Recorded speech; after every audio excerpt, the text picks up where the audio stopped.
Nasabi ko na lahat sa pulis. Pero hindi ko talaga mamukhaan yung kidnapper dahil nakatakip yung mukha.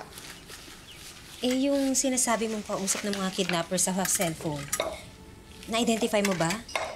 Hindi na familiar sa akin yung boses eh. At saka, wala akong makitang plaka sa van dahil wala. Eh, wala akong maisip kung sino yung lead na kidnapper. Ang iniisip ko lang talaga na makuha ko si Cheska. Cheska?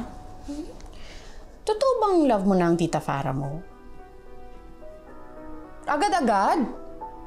Pero kilala mo naman yun, di ba? Mami, nice na po siya sa akin eh. Eh, di ba nga po sinave niya po ko? Tsaka, she even gave me all my favorite food. Tsaka, alam niya nga din po yung mga favorite food ko, tsaka yung mga bawal sa akin eh. Alam niyo po ba na, alam niyo din na bawal po ko sa dairy? Kahit na. Bad pa rin siya sa'yo dati. Diba nga, ang tawag mo pa sa kanya, Tita Witchy.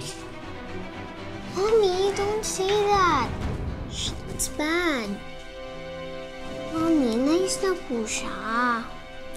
Tsaka hindi na po siya bad witch. She turned into a loving fairy godmother. Mas pretty pa nga po siya kapag nagsasmile eh.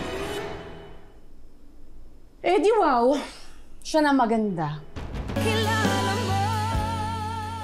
Mommy, huwag ka na po magalit. Hindi naman sa ganun. Nakakatampo lang kasi. Dapat mas love mo ko kaysa sa kanya kahit nice na siya sa'yo ngayon. Mommy, syempre naman po. Love kita. Mommy po kita eh. So, big na big na big yung love ko po sa inyo.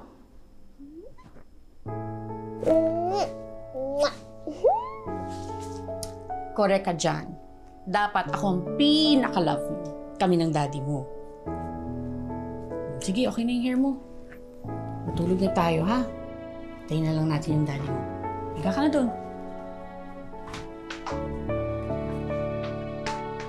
Kamanda na.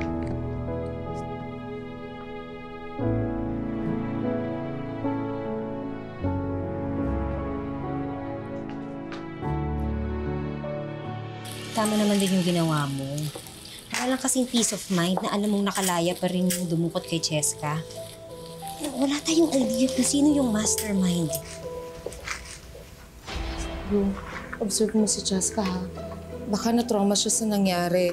At kung meron man, sabihan mo si Darius na ipa-counseling siya. I'm sure makikinig yun sa'yo. Ang hirap naman ng sitwasyon mo, bro.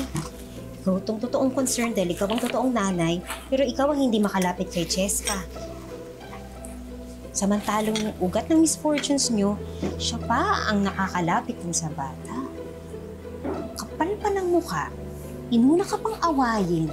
Nung dumating si Cheska, talk about priorities. Hayaan mo na.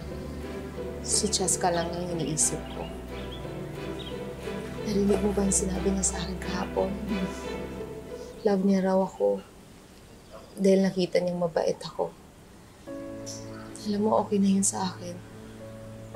Dahil kahit papaano naisip kong nararamdaman niya na ako to. Oo naman, nararamdaman niya yun.